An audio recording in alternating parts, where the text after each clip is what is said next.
प्रदेश के भावी सरपंचों, पंचों और जिला पार्षदों को जिस घड़ी का बड़ी बेसब्री से इंतजार था, अब यूं समझिए कि वो घड़ी किसी भी वक्त उनकी चौखट पर दस्तक दे सकती है। आपके गांव में भी कई यारे प्यारे सरपंची की तैयारी में लगे होंगे और चुनाव का वेट कर रहे होंगे और इसी चक्कर में उन्होंने आधे गांव की सेवा पानी भी की होगी, मगर अब उनके लिए असली परीक्षा की घड़ी आ गई है। नमस्कार, मेरा नाम है राहुल यादव और आप देखना शुरू कर चुके हैं हरियाणा तक। प्रदेश में अब किसी भी समय पंचायत और जिला समिति के चुनाव की तारीखों का ऐलान हो सकता है, क्योंकि इन चुनावों में देरी को लेकर जो मुख्य पेच फंसा था वो था पिछड़ा वर्ग के आरक्षण को लेकर। मगर बीते दिन हुई कैबिनेट की बैठक में प्रदेश सरकार ने पिछड़ा आयोग की उस रिपोर्ट को मंजूर कर लिया है, जिसमें BCA कैटेगरी के लिए पंचायती राज व्यवस्था में आरक्षण के प्रावधान किए गए हैं।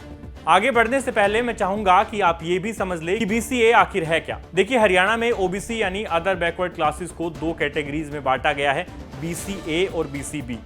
प्रदेश सरकार की वेबसाइट के मुताबिक BCA में 72 जातियों को रखा गया है, जिनमें कुम्हार, नाई, सुनार, लोहार, मोची, खाती, धोबी आदि मुख्य जातियां शामिल हैं। इसके अलावा BCB में मुख्य रूप से 6 जातियों को रखा गया है, जिसमें अहीर, गुजर, लोधी, सैनी, मेव और गोसाई मुख्य रूप से शामिल हैं। अब वापस लौटते हैं पंचायती राज में BCA के आरक्षण पर।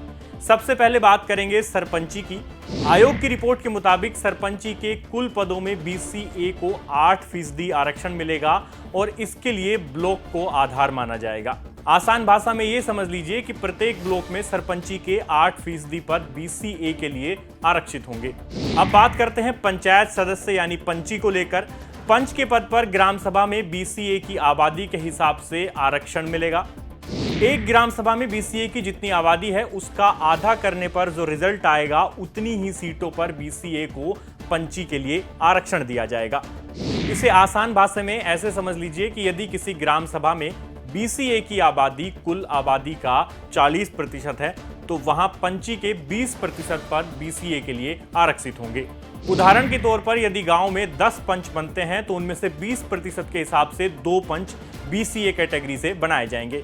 इसमें 2 शर्तें और हैं। पहली ये कि जिस ग्राम पंचायत में BCA की आबादी कुल आबादी का 2% या उससे अधिक है तो वहां BCA का एक पंच होना जरूरी होगा। इसके अलावा यदि किसी गांव में SC कैटेगरी की आबादी 50% या इससे अधिक है तो वहां BCA को आरक्षण नहीं मिलेगा। अब आते हैं जिला परिषद पर। यहां भी जिले में BCA की कुल आबादी के आधार पर आरक्षण दिया जाएगा।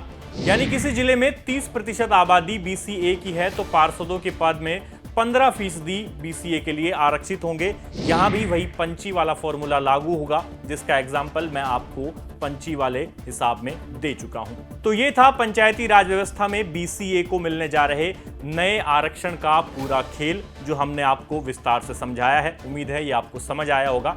अब बस इंतजार है तो चुनाव की तारीखों के ऐलान का, और ये माना जा रहा है कि पंचायती राज एक्ट में संशोधन के लिए जल्द ही सरकार अध्यादेश लाएगी और इस पूरी प्रक्रिया में लगभग 1 हफ्ते का वक्त लग सकता है और उसके बाद इस लिस्ट को चुनाव आयोग के पास भेजा जाएगा, जहां पर चुनाव आयोग सीटों को आरक्षित करेगा और उसके बाद पूरी प्रक्रिया होने के बाद माना यह जा रहा है कि लगभग 20 से 25 दिन इसमें लगेंगे और लगभग अक्टूबर के महीने में पंचायत चुनाव की तारीखों का बिगुल बच जाएगा। आपकी जान पहचान में कोई सरपंची, पंची या जिला परिषद की तैयारी कर रहा है तो उसके साथ ये वीडियो जरूर शेयर करें। साथ ही आपको यह वीडियो कैसा लगा हमें कमेंट बॉक्स में लिखकर जरूर बताइए और हरियाणा की तमाम खबरों के लिए आप देखते रहिए हरियाणा तक। शुक्रिया।